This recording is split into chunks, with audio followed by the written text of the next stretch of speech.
Hi, welcome to the video. My name's Dychronic. Today, I'm taking a look at the Destiny 2 Weekly Reset for September 27, 2022. First up, the special thing going on this week is going to be increased Gambit stuff. So if you wanted to get increased Gambit rank for whatever reason, including the fact that you can get a bunch of ranks real quickly, complete a lot of different seasonal quests, you can do that this week. Although then again, you might have to play Gambit.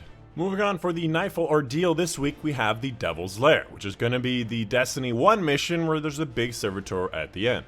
And again, I'm sorry, I don't know what the Nightfall Unique is. It seems like GG is having a significant problem. I'm having trouble even accessing the website. And yet again, we have a modifier that's the same as last time, where Arc and Stasis abilities charge faster, which is called Lightning Crystals instead of Superconductor for some reason. And last time, that allowed me to have an Ice Fortress, and I look forward to it. 100k, probably Legend. You might be able to get away with Hero on this one because it's extremely high density but very short Nightfall. So with a lot of enemies in a small space, if you can spawn kill them, you can get through it quick. Rotating Vanguard Burn is Solar Singe. Rotating Crucible Playlist is going to be Mayhem. Rotating King's Fall Raid Challenge is going to be Devious Thievery, which is assumably the second encounter. I believe this is the War Priest encounter, and this one I'm gonna guess has to do with brand and how you're stealing the brand or how you're stealing it from your teammates. Not too sure.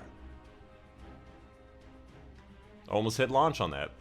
The rotating raid this week is going to be Last Wish. The rotating dungeon, Pit of Heresy. Following that, the week 6 challenges, of which there are 7 of them. First one, straightforward, just the next relic, which I'm very confused because for some reason, I'm always behind 1 week on the relic, but I can't actually progress it. Anybody else having this problem? Next one is performing emotes at the end of Catch Crash and bonus in higher difficulties. You have to get that specific swashbuckler upgrade to get this bonus. In the Catch Crash, you have to do a bunch of those objective stuff, shield generators, terminals, and ether tanks. Defeating targets with Arc and Stasis. Masterwork a piece of armor, stunning champions for a triple XP+++, and acquire the crucible ornament for the current vendor weapon, Cry Mutiny, which is again a triple +++. Up next, let's take a look at Eververse's inventory, taking a look at the different Bright Dust options that she has available. First up, at the very bottom here, we have the Junkyard Shell, which looks like a junkyard. Oh boy. We have an ornament called the Thinking Headache, which I'm not so sure. Thinking Headache? Okay, alright, that, you know, if you want.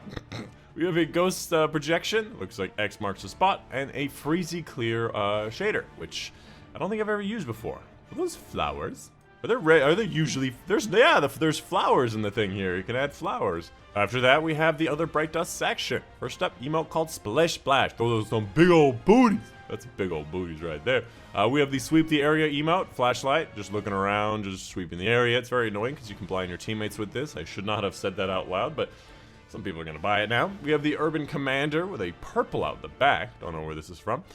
We have the Energetic Explanation, where you're just trying to explain like the thing. You have like a conspiracy theory on the board behind you, and although there is an emote for that actually, so maybe this is something else. We have an ornament for the boots, currently on sale, and whatever character, whatever class you're on, you'll see those particular boots. To remind you, the set at Eververse is going to be the set of Fortnite stuff, so obviously the Titans have the Night Guy. Following that, we have an ornament for the Truth, which is Objective Reality. Not even really sure what this is supposed to be. We have a Ghost Projection Infinity Door. We have a Dido Capsule Entrance, looking like that. We have a Cabal Shield Breaker. And of course, we have a Taken Arrival, which looks pretty sick. Following that, we have some shaders. An Argent Terror Torn, which is very interesting. I thought it would be a lot more red. I guess the gun is a little bit red, but Titan's colored weird, as I say before. Coastal Suede, looking like that. We have the Sunrise Warrior, probably one of the better pink shaders in the game because it has pink, black, and white on it, which is a good contrast against each other. And finally, the 44 Steel. You want to look super brown.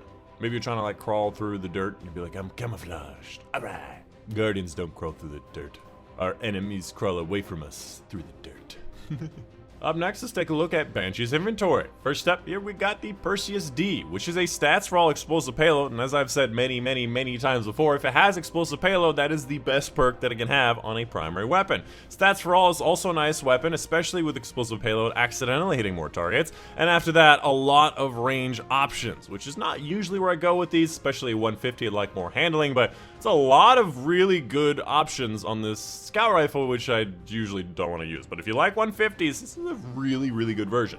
Following that, we have the Crate, which is a Steady Hands and Vorpal, pretty popular. I believe it can get Headstone, maybe Frenzy, although I don't know about Frenzy, and I think it can also have Subsistence. There are some better perks on this, and I'd like to see more range in here.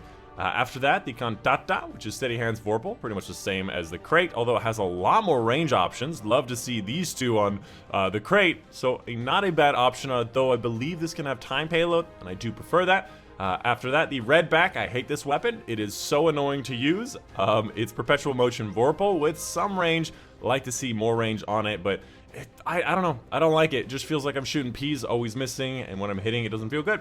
We have the Palindrome B, which is a chill clip ensemble. Ensemble is actually a really good perk because it helps you with your handling and reload, especially on a rocket launcher, and you're usually having your teammates nearby. Chill clip's also really nice, although you can definitely have a lot better perks, and of course it's craftable. And finally, the GL5, which is stats for all, adrenaline junkie, not bad. Does not have the spike grenades. It can have explosive light. Definitely could be better. I'm realizing I talk really fast through these sections because I'm just trying to get through without taking too long. If you had more questions, let me know in the comments down below. And of course, if you see a question you can answer, please help out and answer those questions. And of course, I want to give a big shout out to my patrons on Patreon. Specifically, big thank you to Mom and Dad, Paul the Box World, my niece, Buckiness, Junior Panther, Cage Reagan for the support on Patreon. And that's it. Hope you guys enjoyed. My name is Dychronic, and I'll see you guys on the next one.